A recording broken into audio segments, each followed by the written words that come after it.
Good morning. This video is being made for Mama's Palestinian Kitchen Group. I'm up on our land, which we call Mashjar Juthour, because we're building an arboretum because Palestine needs green spaces. And I just want to show you, this video is about something in particular that's culinarily related, but I just want to show you how beautiful. This is the last mountain that's part of Ramallah. Okay, and then after us starts Ain Kenya. So this is the mountain. It's overcast, so I'm not sure how much you can see there. And what I really want you to see is in between all the olive trees, how beautiful and lush and green it is. Now, it's very typical today that you clean the land. Okay, so when we've hired staff to work up here with us, it's always been, okay, well, let's clean the land, which means let's take out everything but the olive trees. And that's too bad because you need biodiversity. You need the relationship between all the different plants for it to really thrive up here. And it's not just about olives being a cash crop or, you know, olive oil for your family and olives for your family. There's so many other things up here that are incredible, trees and plants. And I'm going to make videos over the coming months showing you a lot of that. I usually do this on Mashjar Juthour's page anyways, but I'm going to make specific ones that are just for this amazing group that I love so much that are culinary related. Now, one note, wild edible plants is a really touchy subject for me. Do not be cheap about the storage on your phone. It'll cut off your videos. I'm going to bounce a bit because I have a sleeping baby right here.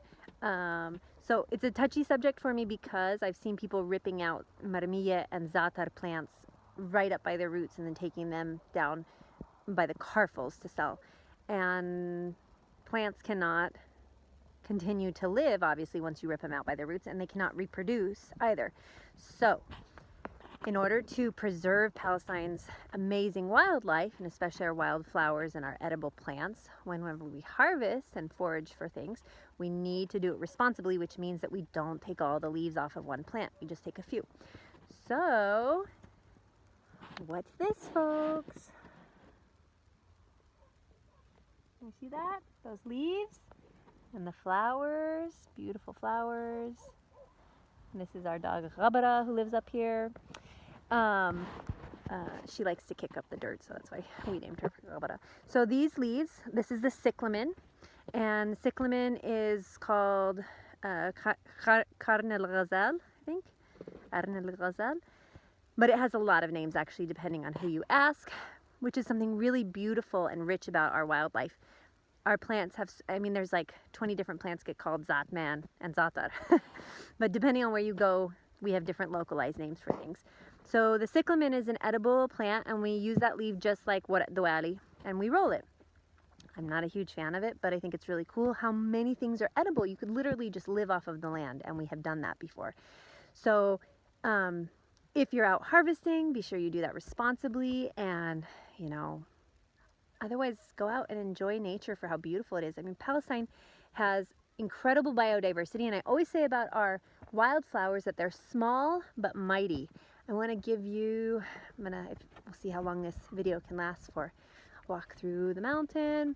It's orchid season, and I just love our orchids. They're so beautiful. We have a bunch of wild orchids. We actually have two different kinds.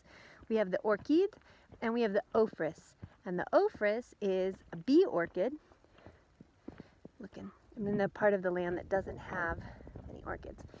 The bee orchid is a really cool flower that I will show you. It is not edible.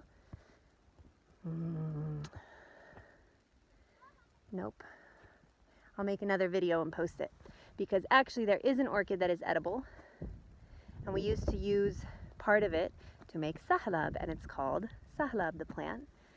That's where the name of the drink comes from, the dish. So I will show you that. So here's one last view of, this is the really cool thing about cyclamen. They just grow anywhere, literally, like you could wedge it in a cement wall and it'll grow. So look how beautiful that is. And this is one last view of the gorgeous land up here. Handrails walking up. This is our cedar terrace. We're planting cedars because we need to know about trees. If we know the names and we teach our children to value them, it's less likely, I think, that we'll destroy them and our planet. So for the world around, it's so important to protect nature because we're part of that, but in Palestine especially, because you know, tree poaching is a huge problem. We've had people come up and want to cut down the oak trees to sell them, and we're like, what are you doing? Oh, it's just an oak tree, who cares?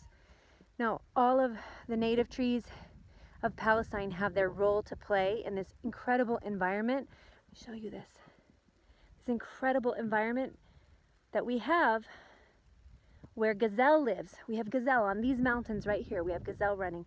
And it's our job to protect them. We have hedgehogs, we have porcupines, we have jackals, hyenas, we have wild boar, and all of these different animals have their role. We have so many amazing birds in Palestine as well. So from up here on the mountain, my message is not only to love and protect this incredible world we've been given, especially the nature here in Palestine, which is our personal quest, but also from the edible foraging side. If you're going out in nature and you're harvesting, be really responsible about that. Know what you're eating. We once got really bad mushroom poisoning. That was terrible. Yeah, know what you're eating and be responsible in taking it, because we are not the only people eating off of this land either. You know, we share it with a lot of other animals. Okay, and one last thing, just because it's here and it's one of my favorite wildflowers, and we'll end with that. How beautiful is that? I think that's called a slender, oh my gosh, I made a wildflower pocket guide because I never remember lyrics to songs or names of flowers. So I made a pocket guide where I have the names in English, Arabic, and the scientific name. So next time I'm up here, I will grab that and I'll walk around and give you guys some more tour, show you some of our flowers, and especially all of the things that are edible and that you could come out and cook with. Bye, folks.